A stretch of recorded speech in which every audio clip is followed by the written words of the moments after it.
Hi everybody, welcome to the magic of diamonds, Diamond Secrets Revealed. So today we're going to be talking about synthetic diamonds and how they're going to affect our future. So this is a big topic that not a lot of people talk about, and I thought that it was really important to get you knowledgeable about synthetic diamonds so that it's not a scary thing, right? So knowledge is power. So as a society, we've grown very comfortable with buying replicas that look and feel like the real thing, since it costs less and no one can really tell the difference, right? You buy replica purses like Coach purses, replica designer jewelry, replica watches, who doesn't have a fake Rolex? So they're really great fun to wear and sport around to make us look and feel great, get that luxury feeling without spending so much money, right? But a lot of us may think there ain't nothing like the real thing, baby, right? You know how the saying goes. So is all this true for natural diamonds versus man-made diamonds? Well, today we're going to uncover the mystery of synthetic diamonds, what they are, how they're made, and how they can affect you and your pocketbook, right? So that you're not getting the wrong thing.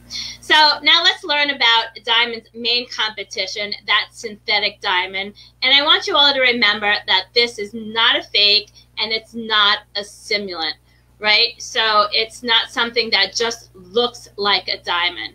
So what is a synthetic? Synthetic diamonds are grown in a laboratory and have essentially the same chemical composition. So diamonds are made out of carbon, so that pure element of carbon. So is synthetic diamonds. It has the same crystal structure. So diamond has a cubic crystal structure, so does synthetic diamond. And this yields the same physical and optical properties. So the same sparkle, the same hardness, the same dispersion, those colored rainbow effects that natural diamonds have. So they'll look and test the same as natural. It'll have also the same coloring as diamonds do, especially now, but it will not have the same clarity since the growing process is different, since it's not created in nature. So we'll talk about that a little later. But the main difference is the creation of diamond versus synthetic diamonds. So synthetic diamonds are created by man in a controlled environment, so in a laboratory, where they control the heat and the pressure, and they supply the carbon or the elements, or they create carbon. Versus natural diamonds, which are a rarity and a treasure from Earth. And it's grown and crystallized over millions and even billions of years in the mantle of the Earth, which is located 75 to 100 miles below the surface. And they can only grow when the environment is ideal. So it will have the correct element. So carbon has to be there. Hi, Brenda. It will have the appropriate heat. So the temperature has to be optimal, and it will have the appropriate pressure to form these valuable beauties. And this is diamond's optimal environment, and without it, you won't have a diamond growing. So you need all of this to come together at the same time for a diamond to grow, for a diamond to be nurtured, and to create a full crystal. And to me, the formation of gemstones, that all of these elements have to be ideal for this to grow, is really awe-inspiring, and really why diamonds are so precious and so rare. Really why gemstones are so precious and so rare, because nature is supplying all of this. It's not a human being that's going to the store or creating all of this, right? So if natural diamonds are so great, why make a synthetic? Like everything rare and expensive, humans have a need to explore how they can copy the real thing and and of course pay less. So the first synthetic diamond was created in the 1950s for industrial uses by companies like General Electric, so the company that makes the light bulb. So because of diamonds' property to dispel heat quickly, so diamonds are considered a heat sink, these synthetic diamonds were used only for industrial and commercial purposes. In 1970s, researchers at General Electric created the first synthetic diamond in a quality and size that could be faceted, so they can actually cut it into a gem material. But it still wasn't a good quality for the jewelry trade. So GE didn't approach gem quality until the 1970s and 1980s, and they began with colored diamonds. And at that time, they couldn't really get a true colorless diamond, so there wasn't really much of a demand or much of an interest. They were used mainly in like fashion jewelry or jewelry that you see on QVC or things like that. This way you have like, I don't want to say low quality jewelry, but low value jewelry or less expensive jewelry. So how are synthetics even made? Well, while natural diamonds may take billions of years to form and to come to the Earth's surface, so diamonds usually come through a volcanic surface and they're attached to a host rock, and it's located in certain areas around the Earth where these conditions are ideal for diamonds to grow. So synthetics can be grown in a matter of weeks. So you don't have to wait billions of years for your diamond to grow. You can wait a couple of weeks. And it uses one of two processes. So one process is called HPHT, and the second is called CVD. So let me share my screen. So this is the first process, and it's called high pressure, high temperature. And this simulates the crushing force of the Earth by applying high temperature and high pressure to dissolve carbon into a diamond seed. So they use a little seed made of natural diamond so that it can mimic the conditions of natural diamond formation in the Earth. So the result is a distinctive crystal shape that is, for the most part, pretty close to natural. They usually form like octahedral type crystals that is similar to natural diamond crystals. And they can be colored or colorless, and if needed, can also be irradiated to make fancy colors or to remove color from yellow synthetic crystals to make them whiter. So this next one is called chemical vapor deposition, or CVD. And this newer technique, which is like a 3D printer approach, and it uses a piece of carbon that settles in layers on a diamond seed. So for this one, usually they use a synthetic diamond seed. Like I said, it does have the same crystal structure, so it doesn't matter. So the synthetic diamonds are grown in an apparatus that uses moderate temperatures, so not that high temperature, and very low pressure. And they form this in a vacuum chamber. And the CVD process involves heating a mixture of hydrocarbon gas, such as methane, and hydrogen.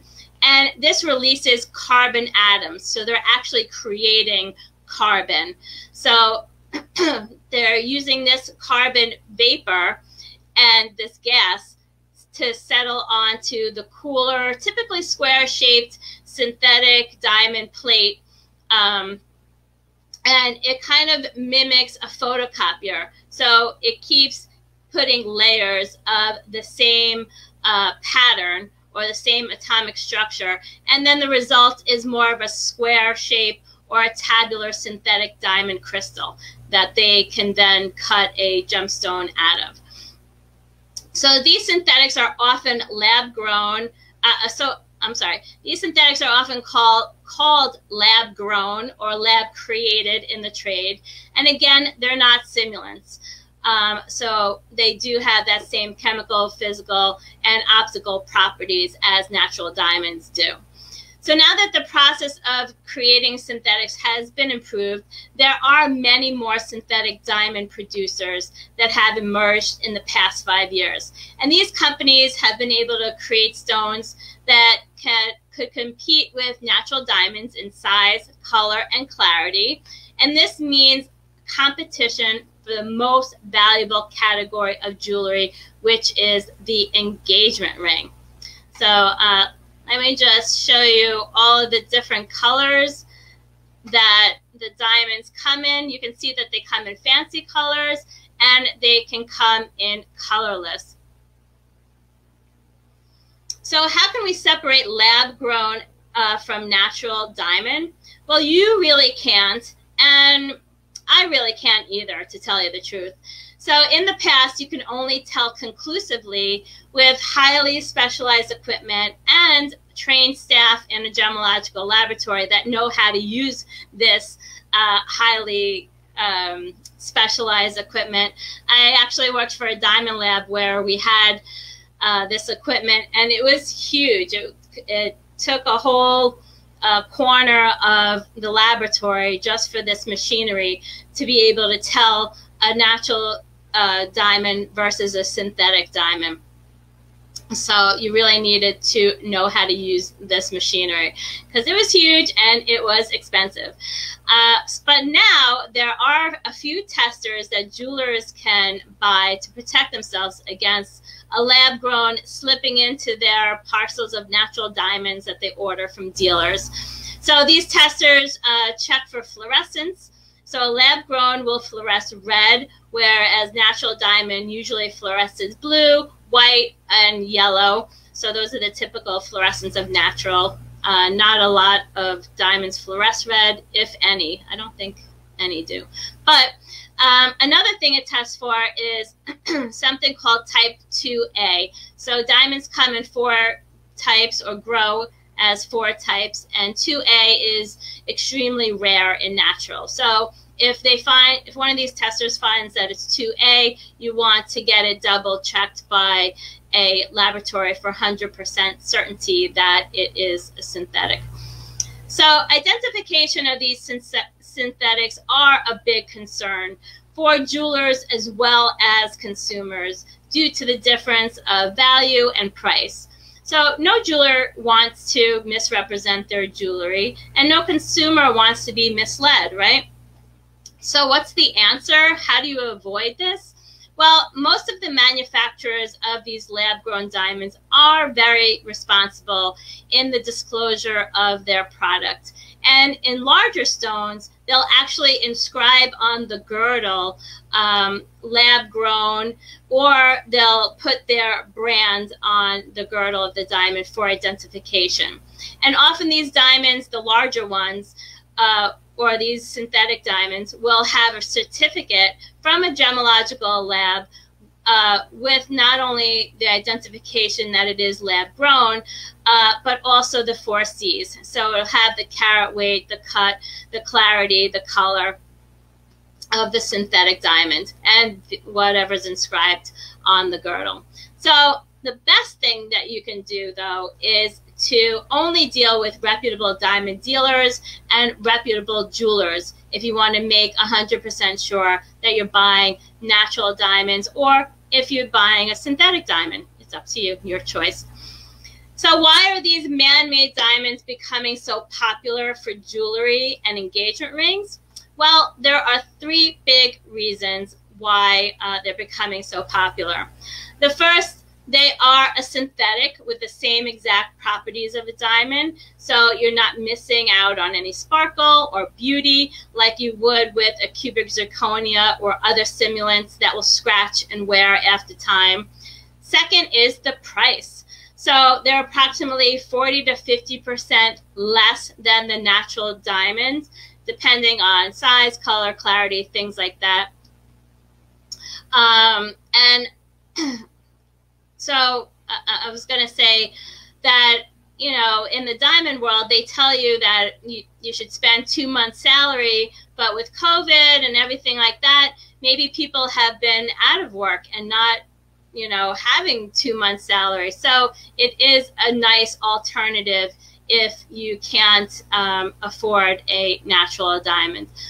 Right now, synthetic diamonds are expensive to create in the laboratory, but since demand is increasing, supply is too. So this brings down the cost, and it's getting lower and lower the more in demand a synthetic diamond is. So the more people buy synthetics, the cheaper it will be. Third is that they are very attractive to millennials and now Generation Z, who together are the main purchasers of diamonds for engagement rings. And this is mainly because lab-grown diamonds are environmentally and politically friendly. They leave less of a carbon footprint to Mother Earth, and there's no worry about your diamond being conflict-free or not, right? Because they're made in a lab. You don't have people from across the globe, you know, trying to smuggle it or anything like that. So this sounds great, right? All of this sounds great. So why wouldn't you get one? Well, the biggest drawback is that they have no resale value, and the value is decreasing as prices decrease.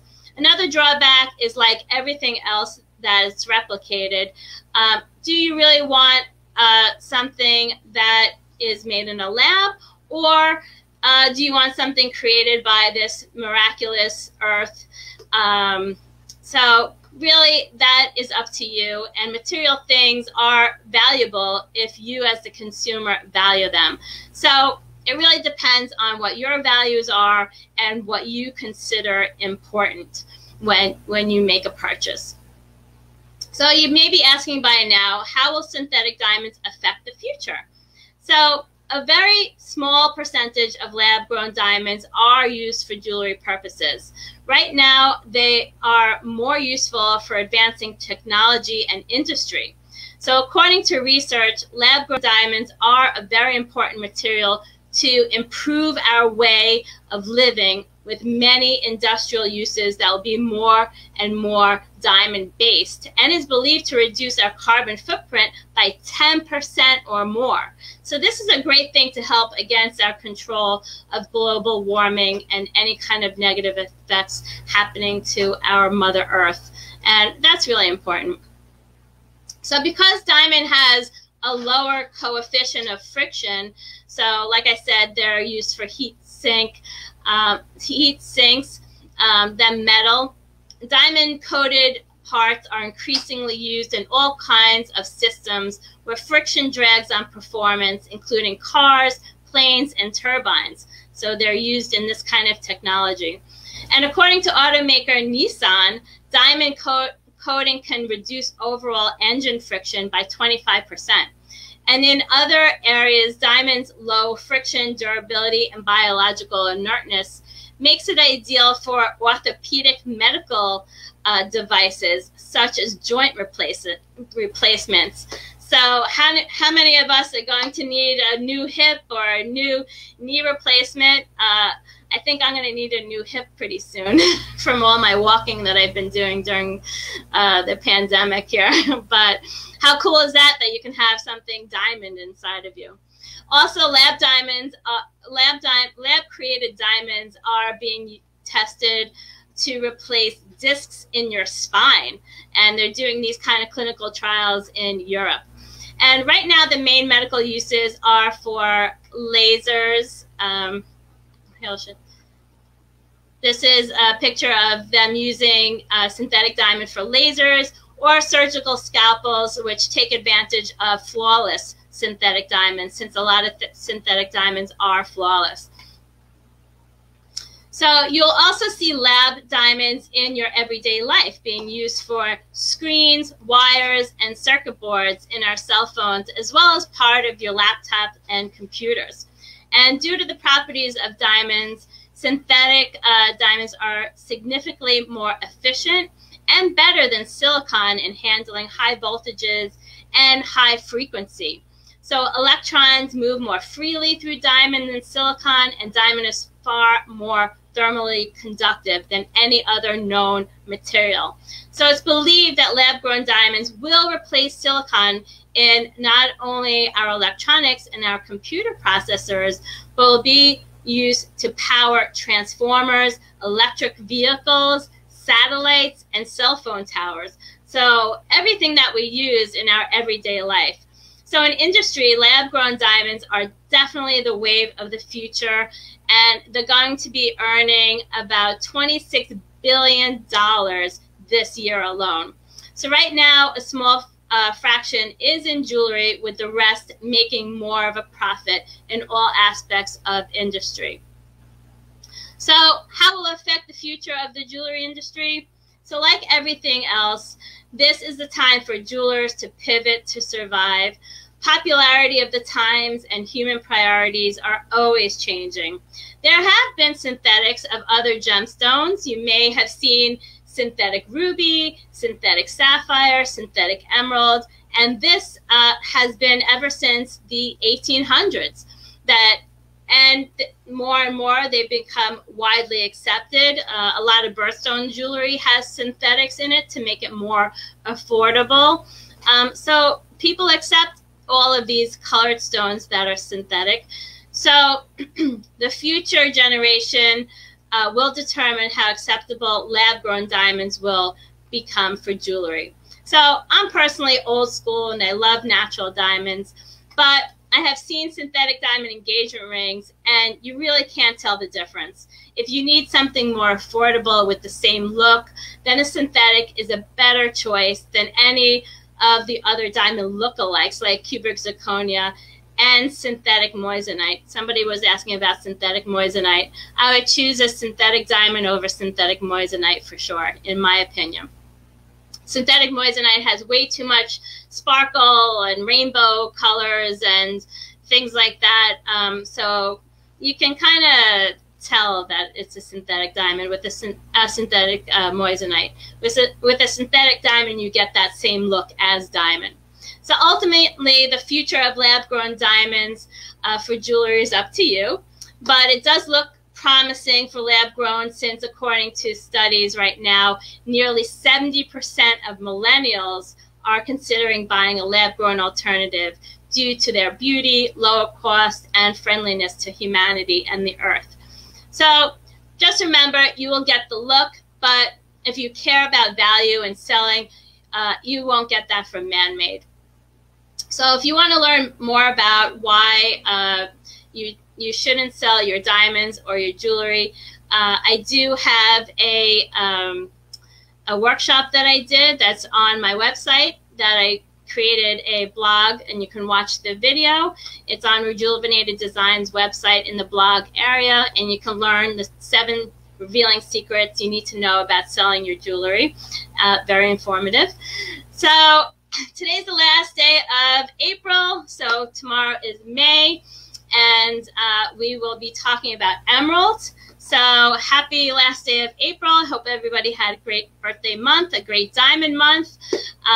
In the blogs, I also have my videos about diamonds that I haven't done in the group. So if you want to catch those, you can see those there. And I hope you all have a great weekend and talk to you guys soon. Thanks for watching. Bye.